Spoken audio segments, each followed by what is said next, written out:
నమస్తే, నేను జ్యోత్స్న. సంక్రాంతి రాకముందే కాకినాడ జిల్లాలో సంక్రాంతి సంబరాలు అంబరాన్నంటున్నాయి. సంక్రాంతి సంబరాల్లో వివిధ రకాలైన వేషధారణతో పండుగ విశిష్టతను తెలిపే ప్రయత్నం చేశారు. వివరాలు మనకు దుర్గారావు అందిస్తారు. పాశ్చాత్య సంస్కృతితో ముందుకెళ్తున్న ఈ తరానికి అసలు సంక్రాంతి పండుగ అంటే ఏంటి, సంక్రాంతి యొక్క విశిష్టత ఏంటి, అసలు సంక్రాంతి పండుగ పూర్వీకులు ఎందుకు చెప్తున్నారని తెలిపే ముఖ్య ఉద్దేశంతో అయితే ఇక్కడ సంక్రాంతి సంబరాలు నిర్వహిస్తున్నామని చెప్పి నిర్వాహకులు చెప్తున్నారు. ప్రస్తుతం మనతోటి నిర్వాహకులు అందుబాటులో ఉన్నారు. అసలు సంక్రాంతి పండుగ ఏంటి, అసలు ఎందుకు నిర్వహిస్తున్నారని తెలుసుకుందాం. అసలు సంక్రాంతి పండుగ అంటే ఏంటి, ఇది ఎందుకు నిర్వహిస్తుంది? అసలు సంక్రాంతి అంటే ఏంటి? ఎక్కడో పొలాల్లో మధ్యలో పల్లెటూరులో జరిగే సంక్రాంతిని మేము పైడా కాలేజ్ స్టూడెంట్స్ స్టాఫ్ అంతా కలిసి కాకినాడ నడివడ్డులోకి సంక్రాంతి అంతటినీ కూడా తీసుకొచ్చాము.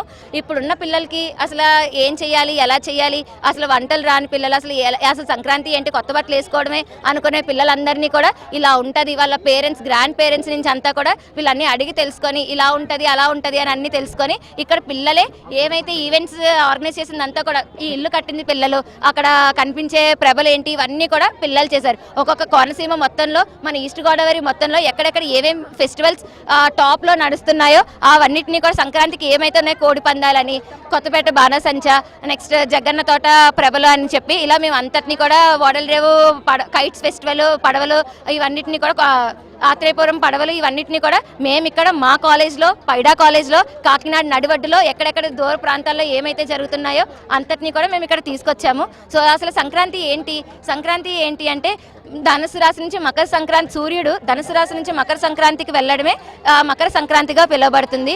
కష్టమంతా ఎవరైతే రైతులంతా సంవత్సరాల తరబడి కష్టపడుతున్నారో ఆ పంట చేతికి రావడంతో కొత్త పంటతో వీళ్ళంతా కూడా సంక్రాంతిని ఇంకొంచెం ఉత్సాహంగా జరుపుకోవడానికి బయట రైతులందరికీ కూడా సంక్రాంతి అంటే చాలా మంచి ఫెస్టివల్. పెద్దలకు భోజనాలు పెట్టండి, ఎవరైతే మన కాలం చేసిన వాళ్ళు ఉన్నారో వాళ్ళందరినీ గుర్తు తెచ్చుకొని మనం పెద్ద పండుగ అని చెప్పి సంక్రాంతి రోజున పెద్దలకి దండం భోజనం అది పెట్టి దండం పెట్టుకొని బట్టలు అవన్నీ పెట్టడం జరుగుతుంది. సో ఇదంతటినీ కూడా ఎవరైతే చిన్న టీనేజర్స్ 18, 19, 20 ఉన్నోళ్ళు దీని అంతటినీ కూడా చేయడం నాట్ ఎట్ ఆల్ ఈజీ, కానీ వీళ్ళంతా ఒక రోజు టైంలోనే ఇవన్నీ చేశారు. So thank you so much, అందరికీ సంక్రాంతి శుభాకాంక్షలు.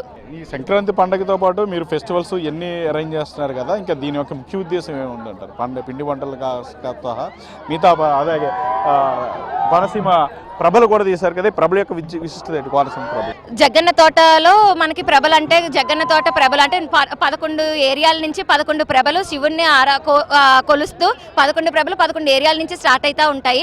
సో అలానే మేము కూడా మా ఇంట్లో ఎవరైతే ఉన్నారో మా కాలేజ్లో ఎవరైతే ఉన్నారో వాళ్ళందరూ ఆ ప్రభలని చూపిస్తున్నారు. బాణసంచతో కొత్తపేట అంతటి కూడా పండగ 3 రోజులు కూడా ఎక్కడ ట్రాఫిక్ అంటే పాతకాలంలో మీరుంటే గోదావరితో కాలాన్ని కొడిచేవారు, కానీ ఇప్పుడు టైము ఫోన్లతోనే కాలం అంతా కూడా గడిచిపోతూ ఉంటుంది ల్యాప్టాప్లతోని. సో సాఫ్ట్వేర్ ఇంజనీర్లు అన్నా ఇప్పుడే వీళ్ళంతా ఇంత క్లారిటీగా ఇలా ఉండాలి ఫెస్టివల్ అన్న దాంతో ఉన్నారు. పండగ అంటే కోనసీమ, పండగ అంటే తూర్పుగోదావరి, పండగ అంటేనే మన తెలుగు వాళ్ళు.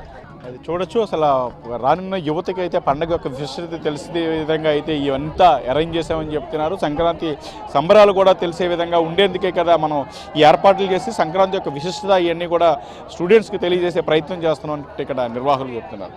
ఇది ఇప్పటివరకున్న తాజా పరిస్థితి. వీడియో జర్నలిస్ట్ బాధ్యత దుర్గారావు, HM TV, కాకినాడ నుంచి.